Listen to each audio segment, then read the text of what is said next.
Hello बच्चों, कैसे हैं आप। आज हम हमारा पाठ 2 लंबा और छोटा पढ़ेंगे।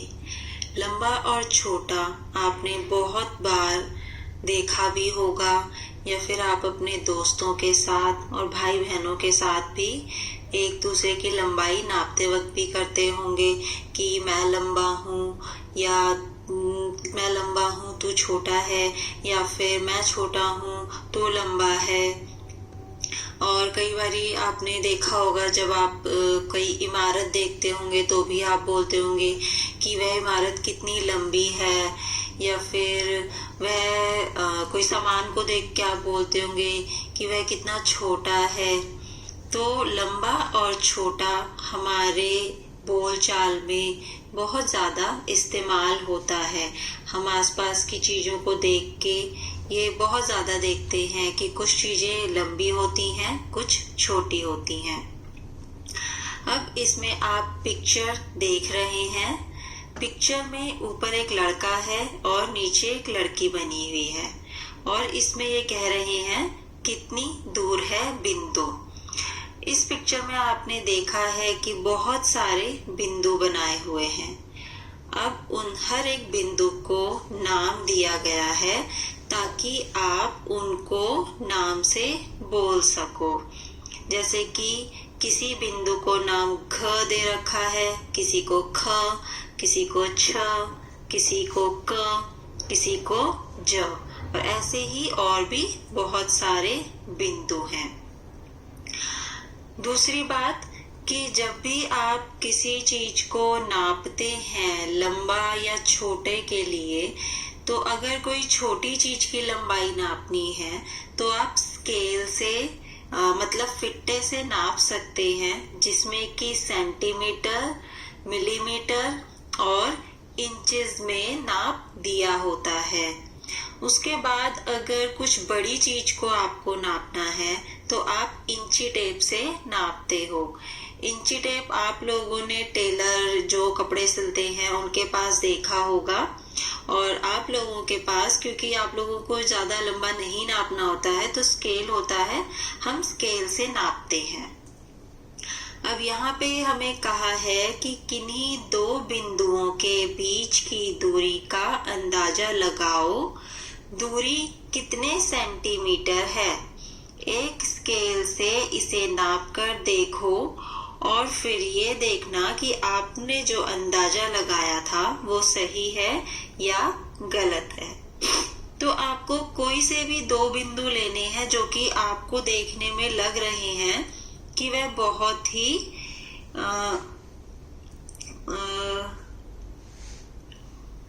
कोई से भी आप दो बिंदु ले सकते हैं। जैसे कि ण और घ को ले लीजिए, फिर ख और झ को ले लीजिए, या ग और ट को ले लीजिए। अब जैसे कि मैंने बोला कि ग और ट जो है वो 2 सेंटीमीटर की दूरी है। अब आपको स्केल लेना है, उन दोनों बिंदुओं पे रख के आपको ये देखना है कि जो मैंने अंदाजा लगाया 2 सेंटीमीटर वो सही है या गलत है। स्केल में हम नापते कैसे हैं? मैंने आपको बताया कि स्केल में सेंटीमीटर, मिलीमीटर होता है। सेंटीमीटर होते हैं जहाँ पे आप देखोगे कि नंबर लिखे होते हैं 0 से 1, 1 से 2, 2 से 3, इसी तरह 12 सेंटीमीटर तक होता है। अब इस 0 से 1 के बीच में जो छोटी छोटी रेखाएं होती हैं वो होती हैं मिलीमीटर। तो जब हम 0 से 1 तक पूरा पढ़ते हैं तो वो सेंटीमीटर होता है, लेकिन अगर 0 से छोटी छोटी रेखाओं को लेकर अगर हम गिने, यानी कि अगर 4 रेखा पर आता है तो वो होगा 4 मिलीमीटर। या फिर अगर आपको बोला गया है कि 2.4 सेंटीमीटर, तो इसको हम कैसे गिनेंगे? पहले हम 0 से लेके 2 तक स्केल पर देखेंगे, उसके बाद जो है 2 के बाद जो 4 छोटी छोटी रेखाएं होंगी वो होंगी 4 मिलीमीटर। तो इनको मिला के हमारा बन जाएगा 2.4 सेंटीमीटर। तो पहले सवाल में आपको क्या करना है, कोई से भी बिंदु लेके उनके बीच की दूरी आपको पहले अंदाजा लगानी है, सोचनी है कि ये 2 सेंटीमीटर है या फिर 1.5 सेंटीमीटर है। उसके बाद आपको स्केल से नापना है कि आपका अंदाजा सही है या गलत है। अब हम दूसरा सवाल देखेंगे, कौन से 2 बिंदु तुम्हें एक दूसरे से सबसे दूर लगते हैं। अब आपको पहले तो ये देखना है कि आपको कौन से 2 बिंदु सबसे ज्यादा दूर लग रहे हैं। उसके बाद जब आपको पता चल जाएगा तो आपको फिर उसको जांचना है कि आपने जो अंदाजा लगाया है वो सही है या गलत है। तो यहाँ पर हम देखेंगे कि हमें छ और ट बिंदु एक दूसरे से बहुत दूर लग रहे हैं। उसके बाद छ और ड बिंदु भी एक दूसरे से बहुत दूर लग रहे हैं। इसी तरह ण और ड बिंदु भी एक दूसरे से काफी दूर हैं। फिर ण और ज बिंदु भी दूर है एक दूसरे से। फिर हम लास्ट देखेंगे कि घ और ज भी एक दूसरे से काफी दूरी पर है। अब आपको स्केल लेकर जो जो बिंदु एक दूसरे से बहुत दूर लग रहे हैं उनकी दूरी नापनी है और देखना है कि कौन से 2 बिंदुओं की दूरी सबसे ज्यादा है। मैंने यहाँ पर नापी तो मुझे ण और ड सबसे दूर लगे। अब इसी तरीके से आपको भी जांचना है। अब तीसरे सवाल में हमें पूछा है कौन से 2 बिंदु एक दूसरे के सबसे पास हैं। अब जैसे हमने दूरी नापी है, इसी तरीके से हमें कौन से 2 बिंदु पास में हैं उनमें से सबसे पास में कौन सा है वो हमें जांचना है। तो पास वाले जो बिंदु है वो आप देखोगे कि ण और घ है, च और ड है, ख और झ है, क और ण है, ञ है, ग और ट है। तो बहुत सारे हैं, लेकिन जब हमने सारे बिंदुओं में स्केल से नापा तो हमें पता चला कि ण और घ सबसे पास में है और इसी के समान च और ड की भी ये दोनों बिंदु भी बहुत पास में है। यानी कि हमारे 4 बिंदु ण और घ की दूरी च और ड की दूरी बहुत ही कम है। अब हम अगला कार्य करेंगे, कौन सी छोटी रेखा। अब आप लोगों ने अकबर और बीरबल की कहानियों के बारे में तो सुना ही होगा कि एक राजा था अकबर, बहुत ही प्रसिद्ध राजा था और उसका मंत्री था बीरबल, जो कि बहुत ही चतुर, चालाक, तेज था, जिसके पास सारी परेशानियों का हल होता था। कोई भी परेशानी ऐसी नहीं थी जो कि वो हल ना कर पाए। तो ये आपने सुनी ही होंगी इनकी कहानियां। तो उन्हीं के बारे में यहाँ पे कुछ बताया गया है कि अकबर एक प्रसिद्ध राजा था। उसके पास एक चतुर मंत्री था जिसका नाम है बीरबल। एक बार अकबर ने बीरबल से एक मुश्किल सा सवाल किया। उसने जमीन पर एक रेखा खींच दी। उसके बाद उसने कहा, बीरबल, यहाँ एक रेखा है, इसे बिना मिटाए छोटा करो। अब अकबर ने ये तो बताया है कि आपको जो रेखा है उसको मिटाना नहीं है, लेकिन उसके अलावा उसने ये नहीं बताया कि क्या करके उसको वो उस रेखा को छोटा कर सकता है। तो बीरबल ने क्या करा, अकबर ने जो रेखा खींची थी उस रेखा के साथ एक और रेखा खींच दी जो कि पहली वाली रेखा से बड़ी थी। तो बीरबल ने देखा कैसे समझदारी से बिना मिटाए अकबर की खींची हुई रेखा को छोटा कर दिया। अब इस चित्र को देखो और समझाओ कि बीरबल ने अकबर की रेखा को कैसे छोटा किया। तो वो मैंने आपको बता दिया कि उसने कैसे छोटा किया। उसके साथ में एक बड़ी रेखा को खींचकर उसने अकबर की रेखा को छोटा कर दिया। क्या तुम भी बीरबल जैसे चतुर बन सकते हो? उसकी रेखा को बिना मिटाए छोटा करो। सोचो, क्या कोई सबसे लंबी रेखा हो सकती है?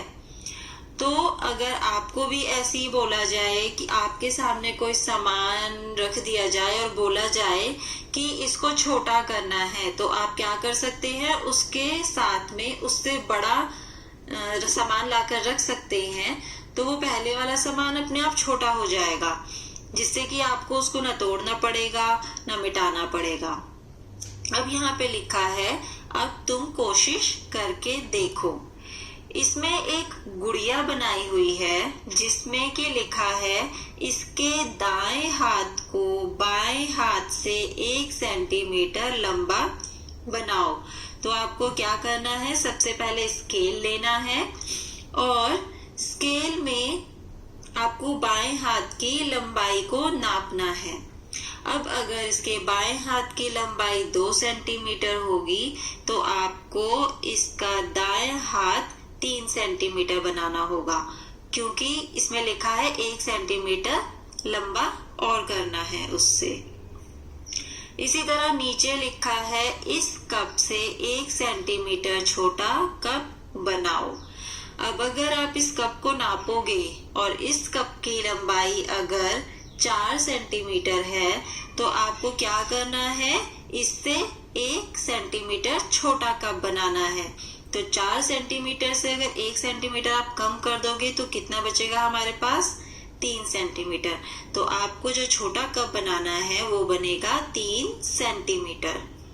अब यहाँ पर लिखा है, इस झाड़ू से आधी लंबाई की एक झाड़ू बनाओ। तो हमें झाड़ू की लंबाई नापनी है।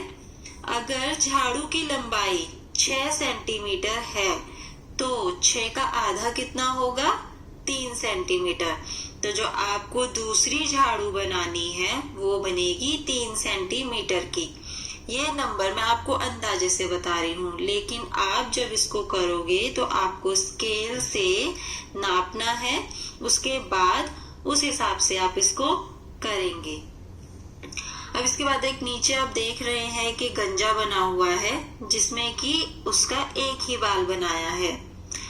अब इसको बोला है कि इसके सिर के बाल से दुगुना लंबा एक बाल और बनाओ। अभी तो इसके सर पे एक बाल है, आपको क्या करना है? एक बाल और बनाना है, लेकिन उसकी लंबाई कितनी रखनी है? जो ये एक बाल बना है, अगर ये 1 सेंटीमीटर है तो उसका दुगना, तो 1 का दुगना कितना हो जाएगा? 1 का डबल यानी कि 2। तो आपको दूसरा बाल जो बनाना है वो 2 सेंटीमीटर का बनाना है। अब अगला कार्य है, तुम कितने लंबे हो गए हो? क्या तुम्हें याद है कि कक्षा 3 में तुमने अपनी लंबाई नापी थी? आप लोगों ने भी अपनी लंबाई पहले कभी नापी होगी, तो वो आपको याद है क्या? क्या तुम्हें लगता है कि तुम लंबे हो गए हो? तो जब आपने पहले लंबाई नापी थी, अब आपको ये देखना है कि तब से लेके अब तक में क्या आपकी लंबाई बढ़ी है या नहीं बढ़ी है, और आपको ये देखना है कि कितने लंबे आप और हो गए हो। तो जैसे कि मैं ये कहूंगी कि माना आप लोगों की हाइट जो है वो बढ़ गई है 150 सेंटीमीटर, आपने अब नापी है, तो आपकी जो लंबाई है वो 150 सेंटीमीटर है। पहले आप ये सोच लो कि पिछले साल आपकी जो लंबाई है वो 140 सेंटीमीटर थी, अब नापी है तो आपकी लंबाई बढ़ गई है और 10 सेंटीमीटर बढ़ के अब आप हो गए हो 150 सेंटीमीटर। अब यहाँ पे पूछा है कि क्या तुम्हारे मित्र भी लंबे हो गए हैं? वैसे तो लंबाई का ये है कि कोई बढ़ भी सकता है, कोई नहीं भी बढ़ सकता। कुछ लोग जल्दी बढ़ते हैं, कुछ लोग धीरे बढ़ते हैं। तो यहाँ पे पूछा है कि क्या तुम्हारे मित्र भी लंबे हो गए हैं? तो वो आपको देखना है आपके जो दोस्त हैं उनकी लंबाई भी आपके जैसे बड़ी है या नहीं बड़ी है। अब आपको ये पता करना है और जो नीचे तालिका दी हुई है इसको पूरा करना है। सबसे पहले आपको जो मित्र का नाम तालिका दी है इसके नीचे आपको आपके जो जो दोस्त हैं जिनके साथ आप खेलते हो, पढ़ाई करते हो, उनके नाम लिखने हैं। फिर आपको उनसे पूछना है कि पिछले वर्ष उनकी कितनी लंबाई थी। फिर उनको पूछना है कि इस वर्ष उनकी कितनी लंबाई है। उसके बाद आपको क्या करना है कि आपको ये पता लगाना है कि पिछले साल से इस साल में उनकी कितनी लंबाई बढ़ गई है। तो अगर मैं अंदाजे से कहूँ कि आपका कोई मित्र है जैसे कि रामू, जिसकी पिछले साल लंबाई थी 140 सेंटीमीटर और अब उसने नापी तो वो कह रहा है कि उसकी लंबाई 156 सेंटीमीटर है। तो हमने देखा 140 से अब उसकी 156 सेंटीमीटर हो गई है। तो इसका मतलब उसकी लंबाई कितनी सेंटीमीटर बढ़ी? 16 सेंटीमीटर। तो इसी तरह आपको अपने सारे दोस्तों से पिछले साल की लंबाई, फिर इस साल की लंबाई पूछ के लिखनी है और लास्ट वाली तालिका में लिखना है कि कितनी लंबाई बढ़ी है। अब यहाँ पर बताया गया है, झुम्पा ने एक बार विश्व के बहुत लंबे व्यक्तियों की सूची को पढ़ा। उनमें से एक 272 सेंटीमीटर लंबा था। यह झुम्पा की लंबाई से 2 गुना था।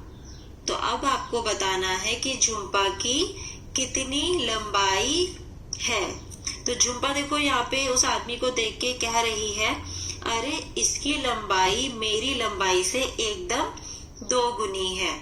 तो इसका मतलब ये हुआ 2 गुनी मतलब कि जितनी भी झुम्पा की लंबाई होगी उसकी डबल, यानी कि 2 बारी अगर हम उसको करेंगे जमा तो वो उस व्यक्ति की लंबाई हो जाएगी। इसको हम इस तरीके से भी कर सकते हैं जैसे कि उस व्यक्ति की जो लंबाई है वो है 272 सेंटीमीटर। तो इसका अगर हम आधा कर देंगे तो वो हमारी झुम्पा की लंबाई निकल जाएगी। तो हम यहाँ पे क्या करेंगे, 272 सेंटीमीटर को 2 से भाग कर देंगे जिससे कि झुम्पा की लंबाई निकलेगी 136 सेंटीमीटर। तो झुम्पा की लंबाई कितनी हुई? 136 सेंटीमीटर। अब यहाँ पे बोला है, सोचो क्या यह व्यक्ति बिना झुके तुम्हारी कक्षा के दरवाजे से गुजर सकता है? यहाँ पे आपको खुद देखना है, जांचना है कि आपके कक्षा का जो कमरा है, दरवाजे की जो लंबाई है वो कितनी है। अगर वो 272 सेंटीमीटर से कम है तो यह इस व्यक्ति को झुककर जाना पड़ेगा, और अगर आपके कक्षा के दरवाजे की लंबाई 272 सेंटीमीटर से ज्यादा होती है तो इस व्यक्ति को झुकना नहीं पड़ेगा। तो ये आपको जांचना है इसमें। दूसरा है, अगर यह सीधा खड़ा हो जाए तो क्या इसका सिर तुम्हारे घर की छत से टकराएगा? ये भी आपको इसी तरह से देखना है कि आपके जो छत है वो कितनी ऊंची है। अगर 272 सेंटीमीटर से नीचे हुई तो इस व्यक्ति का सिर जो है वो छत से टकराएगा, अगर ऊंची हुई तो वो नहीं टकराएगा। अब आगे आपसे पूछा है, परिवार में कौन है लंबा, कौन है छोटा? आपको अपने परिवार वालों में सबको देखना है कि किसकी लंबाई सबसे ज्यादा है, कौन सबसे लंबा है। फिर आपको पूछा है कि परिवार में सबसे छोटा कौन है। उसके बाद पूछा है उन दोनों की लंबाई में कितना अंतर है। तो अगर हम यहाँ पे अंदाजा लेते हैं कि तुम्हारे परिवार में जो सबसे लंबा व्यक्ति है उसकी लंबाई 250 सेंटीमीटर है और आपके परिवार में जो सबसे छोटा है उसकी लंबाई 150 सेंटीमीटर है। तो अब हम क्या करेंगे, सबसे लंबे व्यक्ति की जो है ऊंचाई 250 सेंटीमीटर से हम 150 सेंटीमीटर को घटा कर देंगे तो उन दोनों की लंबाई का अंतर निकल जाएगा। तो 250 में से अगर आप 150 को घटा कर देंगे तो हमारा जो अंतर निकलेगा वो निकलेगा 100 सेंटीमीटर। ये तो मैंने आपको अंदाजे से बताया है, लेकिन आपको यह अपने परिवार में देख के फिर करना है। जो सबसे लंबा व्यक्ति हो पहले उसकी लंबाई पूछेंगे, फिर सबसे छोटे की लंबाई पूछेंगे, फिर उसमें से उसको घटाकर आप यहाँ पर लिख देंगे। अब है अंतः विद्यालय खेल प्रतियोगिता। तो आप लोगों के स्कूल में भी खेल प्रतियोगिता होती होगी, और खेल प्रतियोगिता सुनते ही सबसे पहले आता है हमारे दिमाग में दौड़, कि हाँ अगर खेल प्रतियोगिता हो रही है तो दौड़ तो जरूर ही होगी। तो यहाँ पे भी दौड़ के बारे में बोला गया है। यह लड़कियों की 100 मीटर की दौड़ है। अरुंधति समाप्ति रेखा के निकट है, वह उससे लगभग 6 मीटर दूर है।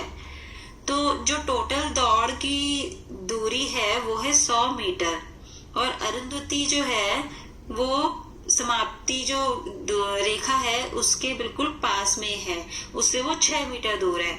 तो इसका मतलब अरुंधति कितना दौड़ चुकी है अभी तक? 100 मीटर में से आप 6 मीटर को घटा कर देंगे तो आएगा 94 मीटर, यानी कि अरुंधति अब तक 94 मीटर दौड़ चुकी है। अब यहाँ पे बोला है कि अरुंधति के पीछे रेहाना है, और रेहाना के पीछे कोकर्णा और उमा है। अब आपको चित्र को देखना है और नीचे दिए गए प्रश्नों का उत्तर देने के लिए इन दूरियों में से आपको चुनना है। अब यहाँ पे बोला है कि रेहाना अरुंधति से कितना दूर है, आपको ये मीटर में बताना है। तो हमें ऊपर बताया है कि सबसे आगे तो अरुंधति है और अरुंधति से पीछे ही रेहाना है। तो रेहाना जो है वो अरुंधति से 3 मीटर की दूरी पर है। अब हमें पूछा है कोकर्णा और उमा से रेहाना कितनी आगे है। तो हमें यहाँ पर भी ऊपर बताया था कि रेहाना के पीछे पहले कोकर्णा है और फिर उमा है। तो इसका मतलब कोकर्णा जो है वो 10 मीटर की दूरी पर है रेहाना से, और उमा जो है रेहाना से 15 मीटर की दूरी पर है। अब ग सवाल में पूछा है कोकर्णा और उमा समाप्ति रेखा से कितनी दूर है।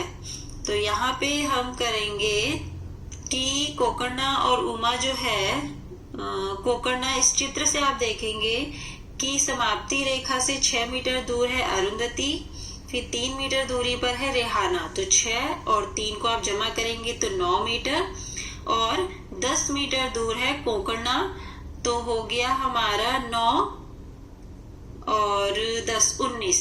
तो यानी कि समाप्ति रेखा से कोकर्णा 19 मीटर की दूरी पर है। इसी तरह हम उमा का करेंगे, तो पहले 6 में हम 3 जोड़ देंगे 9, और 9 में 15 मीटर हम जोड़ेंगे तो हमारा हो गया 24 मीटर, यानी कि उमा समाप्ति रेखा से 25 मीटर की दूरी पर है। अब आगे हमें पूछा है क्या तुमने 1500 मीटर या 3000 मीटर की दौड़ के बारे में सुना है? क्या तुम्हें याद है कि 1000 मीटर 1 किलोमीटर होता है और 500 मीटर आधा किलोमीटर होता है? तो ये आपको पहले बताया होगा कि जो 1000 मीटर होता है वो 1 किलोमीटर के अंदर 1000 मीटर होता है। तो इसको अगर हम 1 किलोमीटर बोलते हैं, और 1 किलोमीटर को अगर हमें मीटर के रूप में अगर पढ़ना हो तो हम पढ़ेंगे 1000 मीटर। और अगर हम 500 मीटर बोल रहे हैं तो उसको हम आधा किलोमीटर भी बोल सकते हैं। अब नीचे लिखा है इसलिए तुम कह सकते हो कि, यहाँ पे लिखा है 1500 मीटर की दौड़ के लिए डैश किलोमीटर दौड़ना पड़ेगा।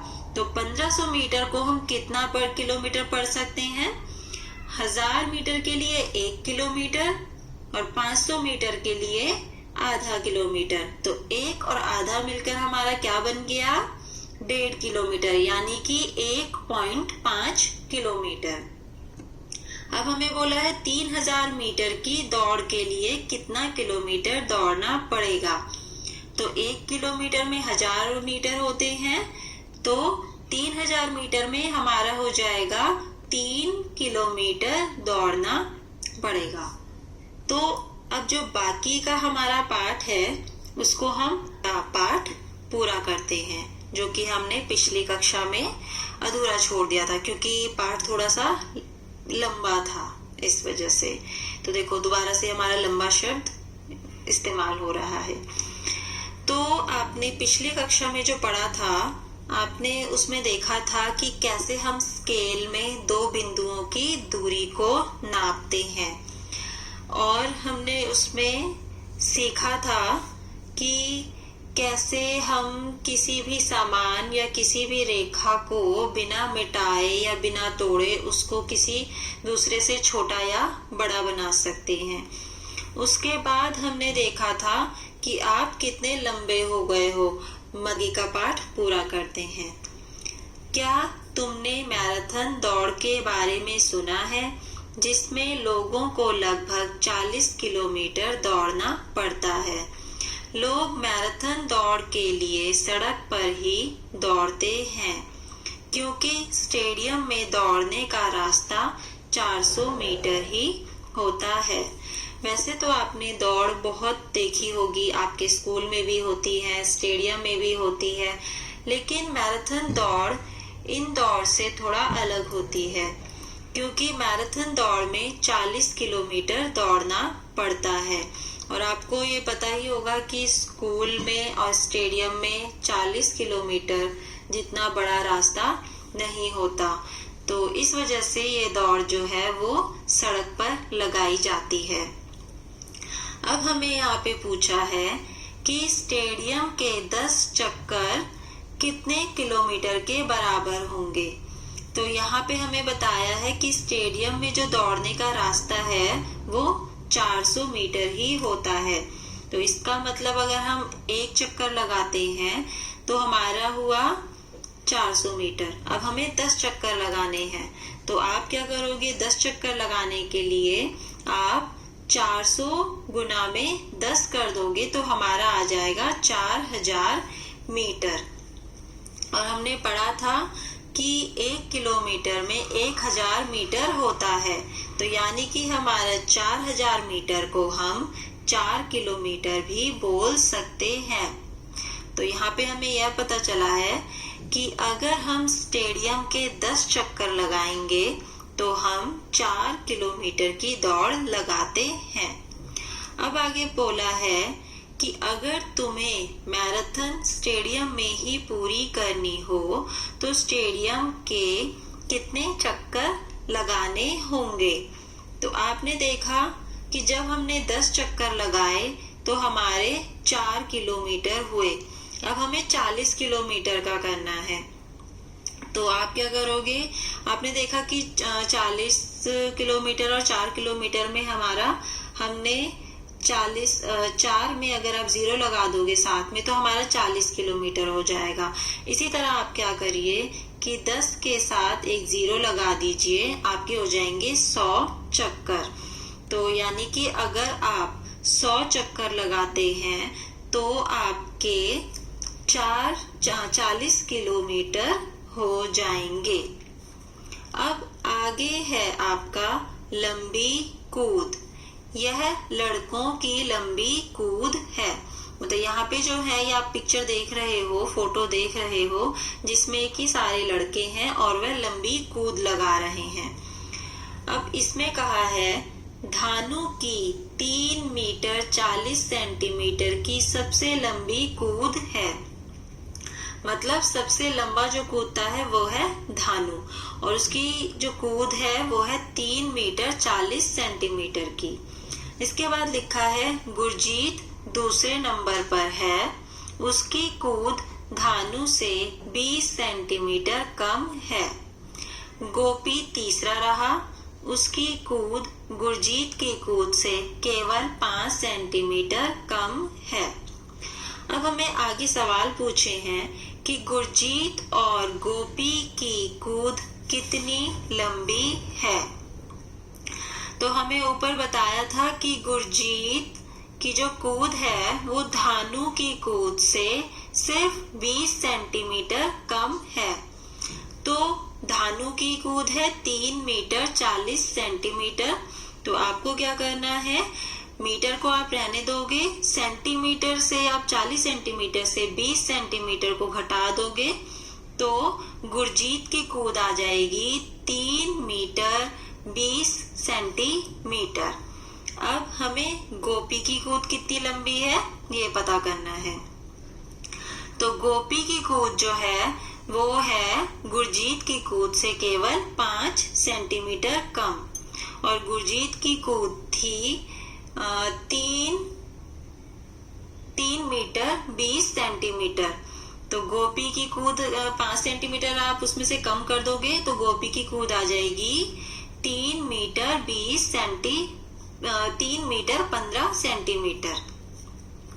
इसके बाद आपको कोशिश करके देखो कि तुम कितना लंबा कूद सकते हो। आपको कूदना है, कोशिश करनी है जितना भी आप ज्यादा लंबा कूद सकते हो, और उसके बाद आपको देखना है कि उसकी कितनी लंबाई है, आप कितना लंबा कूदे हो। अब इसमें आपको बोला है तुम एक गेंद को कितनी दूर तक फेंक सकते हो। आपको एक गेंद लेनी है और जितना दूर आप उसको फेंक सकते हो आप फेंको। उसके बाद आपको उसको जांचना है कि वह कितनी मीटर की दूरी पर पहुंचा है, और फिर आप वो यहाँ पर लिख देंगे। उसके बाद फुटबॉल या वॉलीबॉल जैसी कोई एक बड़ी बॉल लो, देखो कि तुम उसे कितनी दूर तक उछाल सकते हो। अब आपको एक फुटबॉल या वॉलीबॉल जैसी कोई बड़ी बॉल लेनी है और उसको आपको जितनी दूर तक आप उछाल सकते हो उसे उछालेंगे। उसके बाद आप देखेंगे कि उसको आपने कितनी ऊंचाई तक उछाला है। अब इसमें लिखा है नीचे कुछ खेलों के लिए भारतीय कीर्तिमान और विश्व कीर्तिमान दिए गए हैं। भारतीय कीर्तिमान जो कि भारत के अंदर हैं, भारत में रहते हैं, भारत में जिन्होंने सबसे ऊंचा कूदा है या लंबा कूदा है। उसके बाद विश्व यानी कि पूरी दुनिया में जिसने सबसे लंबा कूदा है और सबसे ऊंचा कूदा है उसके बारे में यहाँ पे बताया है। तो आप देखोगे कि विश्व में सबसे ऊंची कूद पुरुष में है जेवियर एस, जिन्होंने की 2 मीटर 45 सेंटीमीटर की कूद लगाई थी। और भारतीय कीर्तिमान में चंद्रपाल हैं जिन्होंने 2 मीटर 17 सेंटीमीटर की कूद लगाई थी। लंबी कूद में विश्व कीर्तिमान में माइक पी 8 मीटर 95 सेंटीमीटर की कूद लगाई है इन्होंने। और भारतीय कीर्तिमान में अमृतपाल हैं जिन्होंने की 8 मीटर 8 सेंटीमीटर की कूद लगाई। अब ऊपर तो पुरुष के नाम थे, अब यहाँ पर महिलाओं के बारे में बताया है कि सबसे ऊंची कूद जो महिला है विश्व कीर्तिमान में वो है स्टेफका के, जिन्होंने 2 मीटर 9 सेंटीमीटर की कूद लगाई थी। और भारतीय कीर्तिमान जो है उनका नाम है बॉबी ए, जिन्होंने 1 मीटर 91 सेंटीमीटर की कूद लगाई। अब लंबी कूद में महिला जो है विश्व कीर्तिमान में उनका नाम है गालिना सी, जिन्होंने 7 मीटर 52 सेंटीमीटर की कूद लगाई। और भारतीय कीर्तिमान में है अंजू जॉर्ज, जिन्होंने 6 मीटर 83 सेंटीमीटर की कूद लगाई। अब यहाँ पर हमें कुछ तालिका से देख के हमें कुछ सवाल पूछे गए हैं जिन्हें कि आपको पता लगाना है। यहाँ पे बोला है चंद्रपाल को ऊंची कूद के विश्व कीर्तिमान के बराबर आने के लिए कितने सेंटीमीटर और कूदना होगा। तो आप यहाँ पे देखोगे कि जो विश्व कीर्तिमान है उनकी ऊंची कूद थी 2 मीटर 45 सेंटीमीटर और चंद्रपाल की जो कूद थी वो है 2 मीटर 17 सेंटीमीटर।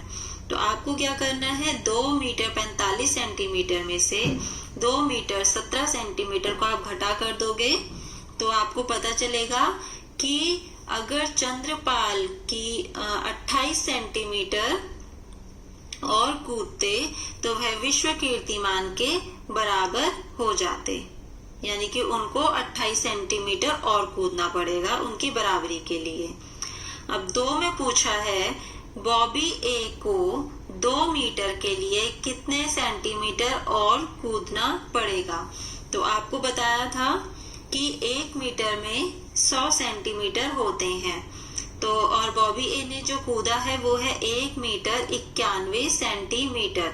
तो 1 मीटर तो यहाँ पर पहले से ही है, 91 सेंटीमीटर को आपको क्या करना है, 100 सेंटीमीटर बनाना है जिससे कि वो 1 मीटर पूरा हो जाए।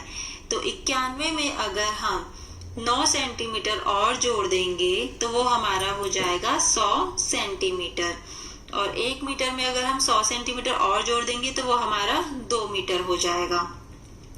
तो यानी कि बॉबी ए को 2 मीटर के लिए 9 सेंटीमीटर और कूदना पड़ेगा। अब यहाँ पे बोला है तीसरा सवाल, गालिना की लंबी कूद लगभग कितनी है।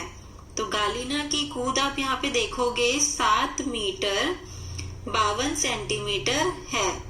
तो 52 सेंटीमीटर ये है कि आपको पता है 1 मीटर में 100 सेंटीमीटर होते हैं और 50 सेंटीमीटर है तो उसको हम आधा मीटर बोलते हैं। तो हम इसको यहाँ पे दिखाया है 7 मीटर 52 सेंटीमीटर। तो यह 7 मीटर के भी पास नहीं है और 8 मीटर के भी पास नहीं है। तो गालिना की कूद जो है लगभग 7.5 मीटर है। अब हमें पूछा है महिलाओं का विश्व कीर्तिमान देखो। तो आपको महिलाओं का विश्व कीर्तिमान देखना है। ये है स्टेफका के 2 मीटर 9 सेंटीमीटर और गालिना सी जिसकी की कूद है 7 मीटर 52 सेंटीमीटर। अब इसमें पूछा है सबसे लंबी कूद और सबसे ऊंची कूद में कितना अंतर है। तो यहाँ पे आप क्या करोगे, 7 मीटर 52 सेंटीमीटर में से 2 मीटर 9 सेंटीमीटर को घटा कर दोगे तो आपका अंतर आ जाएगा। और इसमें जो अंतर है वो है 5 मीटर 43 सेंटीमीटर। इसके बाद हमें पूछा है यदि माइक पी डैश सेंटीमीटर कितना कूदता तो उसकी कूद पूरे 9 मीटर हो जाती। तो आप यहाँ पे देख रहे हैं माइक पी की जो लंबी कूद है वो 8 मीटर 95 सेंटीमीटर है। अब हमें इस 95 सेंटीमीटर को अगर हम 1 मीटर बना देंगे तो ये हमारा 9 मीटर पूरा हो जाएगा, 8 मीटर और 1 मीटर 9 मीटर पूरा हो जाएगा। और मीटर पूरा होने के लिए लेकिन हमें 95 में 5 सेंटीमीटर और चाहिए। तो इसका मतलब हुआ यदि माइक पी 5 सेंटीमीटर अधिक कूदता तो इसकी कूद पूरे 9 मीटर होती। अब है हमारा सवाल 6, किसकी ऊंची कूद 2.5 मीटर के बहुत नजदीक है। तो पहले आप स्टेफका के की देखोगे वो है 2 मीटर 9 सेंटीमीटर। इसके बाद चंद्रपाल की देखोगे वो है 2 मीटर 17 सेंटीमीटर। फिर है जेवियर एस जिसकी है 2 मीटर 45 सेंटीमीटर। फिर है बॉबी ए की आप देखोगे 1 मीटर 91 सेंटीमीटर। तो यहाँ पे हमने देखा जेवियर एस की 2.5 मीटर के बहुत नजदीक है जो है 2 मीटर 45 सेंटीमीटर। अब आपको यहाँ पे करना है दौड़ने की कसरत। यहाँ पे आप देख रहे हैं कि एक खेत दिखा रखा है जिसकी की 4 बाउंड्री है जो कि 500 मीटर की है। हर एक बाउंड्री 500 मीटर की है। अब यहाँ पे बोला है, डॉक्टर ने देवी प्रसाद को स्वस्थ रहने के लिए प्रतिदिन 2 किलोमीटर दौड़ने को कहा। उसने इस खेत का एक चक्कर लगाया, वह कितना दूर दौड़ा? तो डॉक्टर ने देवी प्रसाद को स्वस्थ रहने के लिए कहा है और उसके लिए उसे क्या करना है, डेली 2 किलोमीटर दौड़ना है। अब उसने इस खेत का एक चक्कर लगाया, तो आपको बताना है कि वो कितना किलोमीटर हुआ। तो आपने देखा कि हर दीवार जो है 500 मीटर की है, तो आप चारों को अगर जोड़ोगे तो वो हो जाएगा 2000 मीटर। 2000 मीटर हमारा होगा 2 किलोमीटर के बराबर। तो यानी कि देवी प्रसाद ने 2 किलोमीटर की दौड़ लगाई। अब आगे लिखा है, यह खेत उसके घर से बहुत दूर था, इसलिए उसने अपने घर के पास एक बगीचे को चुना। बगीचे की परिधि लगभग 400 मीटर लंबी थी। परिधि, जब भी कोई बगीचा है वो गोलाकार में है। जब भी कोई जगह गोलाकार में होती है तो उसको हम परिधि के रूप में नापते हैं। तो उसकी लंबाई जो है वो 400 मीटर है। अब इसमें बोला है कि देवी प्रसाद को 2 किलोमीटर दौड़ पूरा करने के लिए कितने चक्कर लगाने पड़ेंगे? तो देवी प्रसाद को 2 किलोमीटर के लिए 5 चक्कर लगाने पड़ेंगे, क्योंकि अगर वो एक चक्कर लगाता है तो उसके 400 मीटर होते हैं। तो वो अगर 5 चक्कर लगाएगा तो आप देखोगे 400 को 5 से गुना कीजिए तो आपका आता है 2000 मीटर। 2000 मीटर क्या है, हमारा 2 किलोमीटर के बराबर है। तो अगर देवी प्रसाद उसके बगीचे के 5 चक्कर लगाता है तो उसके 2 किलोमीटर पूरे हो जाएंगे। अब आगे पूछा है, एक दिन बहुत अच्छा मौसम था और ठंडी हवा बह रही थी। उसको इतना अच्छा लगा कि वह तब तक दौड़ता रहा जब तक कि वह 8 चक्कर लगाने के बाद थक नहीं गया। उस दिन वह कितने किलोमीटर और कितने मीटर दौड़ा? तो आप इसमें क्या करोगे, यहाँ पे आपने देखा बगीचे की जो परिधि है, यानी कि उसकी जो लंबाई है वो 400 मीटर है। उसका रास्ता एक चक्कर में 400 मीटर वो करता है। तो आपको 8 चक्कर में बताना है, तो आप 8 को 400 से गुना कर दोगे तो आएगा 3200। तो और 3200 को हम कैसे लिखेंगे, 3 किलोमीटर 200 मीटर। अब आगे हमें बोला है, कितने कमरे ऊंचा है? यानी कि यहाँ पे आप देख रहे हो फोटो में कुतुब मीनार दिखाया है। कुतुब मीनार की जो ऊंचाई है वो 72 मीटर होती है। अब यहाँ पे आपको करना है कि तुम्हारी कक्षा का कमरा लगभग कितने मीटर ऊंचा है। आपको अपनी कक्षा में देखना है और उसमें जांचना है कि वो कितने मीटर ऊंचा है। अब आप अंदाजा लगाओ कि कितने कमरे एक के ऊपर एक लगाकर कुतुब मीनार जितने ऊंचा होगा। तो अगर हम अंदाजा लगाते हैं कि आपकी कक्षा का जो एक कमरा है वो 12 मीटर का है, तो हमें 6 कमरे एक के ऊपर एक लगाने पड़ेंगे, जिससे कि वह कुतुब मीनार के बराबर हो जाएगा। और ये हमें कैसे पता चला, हमने देखा कि 12 मीटर का एक कमरा है, हमने कहा 6 कमरे, तो 12 को अगर आप 6 से गुना करोगे तो आएगा 72 मीटर, तो जिससे वह कुतुब मीनार के बराबर हो जाएगा। अब आपको ये देखना है कि आपने ये अंदाजा कैसे लगाया, सही लगाया है या गलत लगाया है। इसके बाद है हमारा कोझिकोड से थैलसरी तक। सुबोध इस स्थान से 24 किलोमीटर दूर कोझिकोड जा रहा है। मंजनी इस स्थान से 46 किलोमीटर दूर विपरीत दिशा में थैलसरी जा रही है। मतलब एक जगह पर सुबोध और मंजनी खड़े हैं।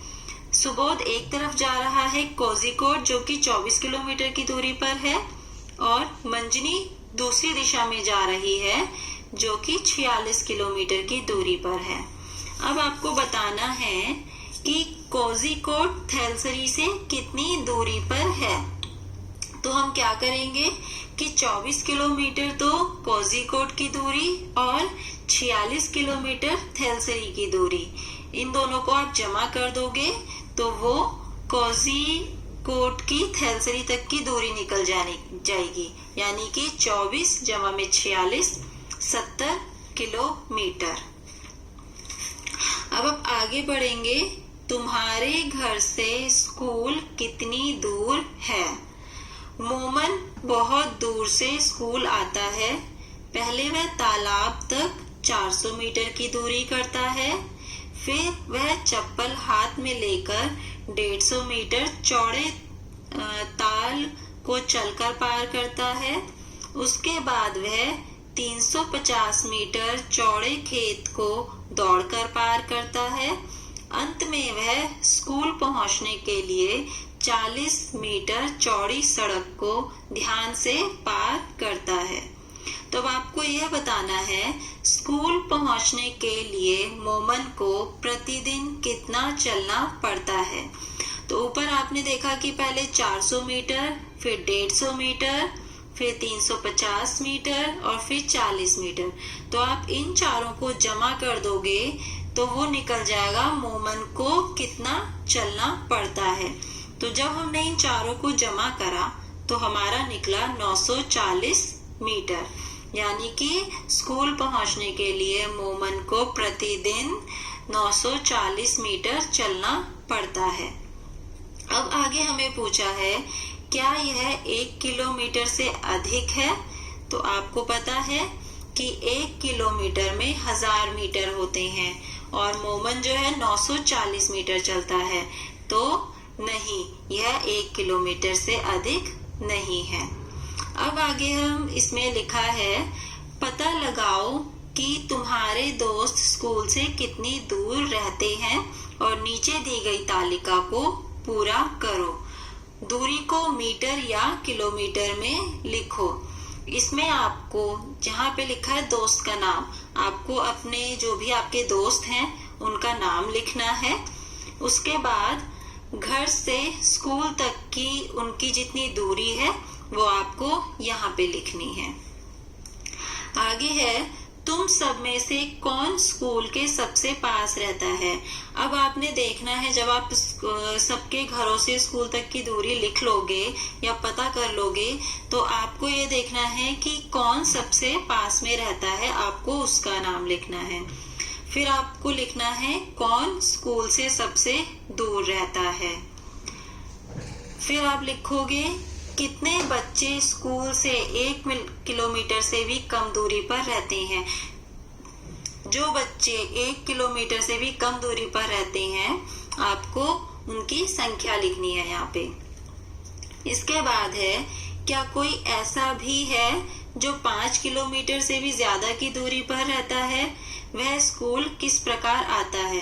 तो आपको पहले ये देखना है कि आपका कोई दोस्त ऐसा है जो कि 5 किलोमीटर से भी ज्यादा दूरी पर रहता हो स्कूल से, और अगर रहता है तो वह स्कूल किस तरह आता है, पैदल आता है, गाड़ी से आता है, रिक्शे से आता है, वो आपको यहाँ पर लिखना है। अब यहाँ पे अगला जो कार्य है वो है अनुमान लगाओ और पता करो।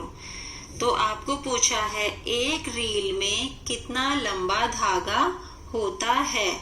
तो मैं यहाँ पे अंदाजा लगाती हूँ कि एक रील में जो है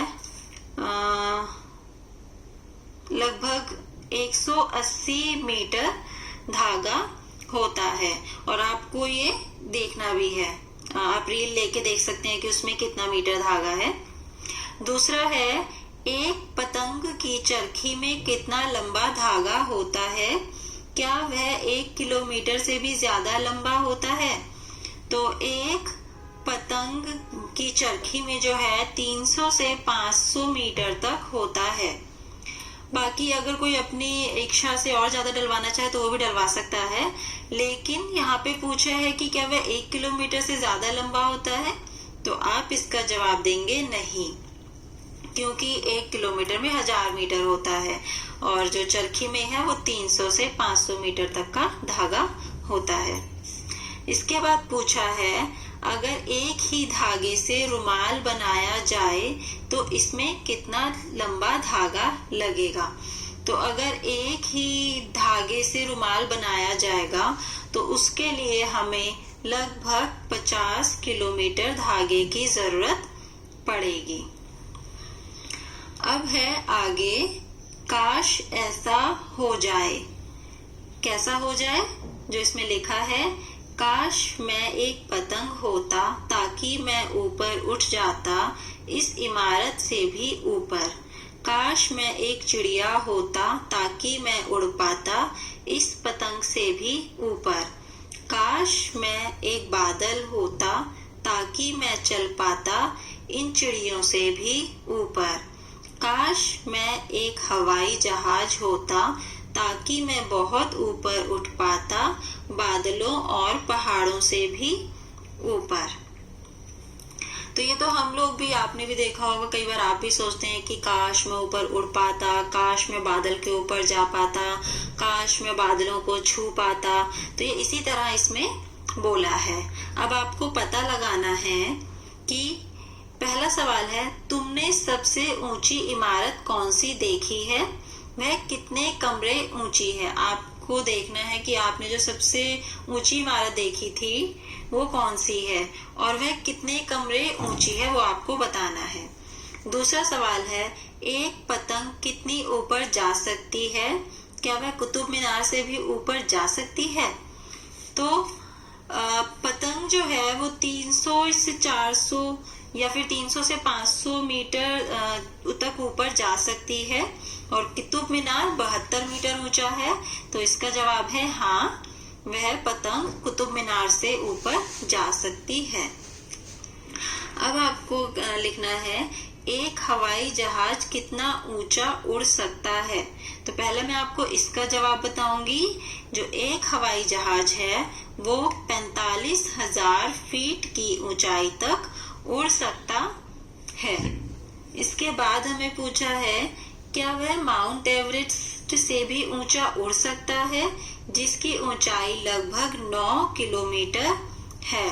तो इसका जवाब होगा कि हाँ, वह माउंट एवरेस्ट से ऊंचा उड़ सकता है। और कई जहाज तो जो है वो 45,000 फीट से भी ऊपर उड़ते हैं। तो माउंट एवरेस्ट से ऊपर हवाई जहाज जो है वो उड़ सकते हैं। अब इसके लिए मैं आपको जो बताऊंगी कि यहाँ पे मैंने आपको बताया कि हवाई जहाज 45,000 फीट की ऊंचाई तक उड़ सकता है और माउंट एवरेस्ट की जो ऊंचाई है वो हमें बताई है 9 किलोमीटर। तो 1 किलोमीटर में हमारे होते हैं 3,280.84 फीट। तो इस तरीके से अगर आप देखोगे तो 9 किलोमीटर में हमारे हो जाएंगे 9 गुना 3,280.84 यानी कि 29,527.56 फीट। तो ये बहुत मतलब माउंट एवरेस्ट से भी जो है बहुत ज्यादा ऊंचा हो गया है, तो वह 100 पर उड़ सकता है। अब इसमें चौथा सवाल है, क्या तुमने कभी बादलों को अपने से नीचे देखा है? तो ये अब आपको सोच के बताना है कि क्या आपने बादलों को कभी अपने से नीचे देखा है? कभी ऐसा हुआ है कि आप ऊंचाई पर हो और बादल आपसे नीचे हो? ये आपको देखना है, जांचना है, सोचना है। तो अब जो है हमारा पाठ लंबा और छोटा खत्म होता है। आपको कैसा लगा? मुझे तो बहुत मजा आया पढ़ाने में, आपको भी मजा आया ही होगा। और अगर आपको कोई परेशानी है या आपको कुछ पूछना है वो भी आप इसमें पूछ सकते हैं। तो आज का हमारी जो कक्षा है वो खत्म होती है। बाय।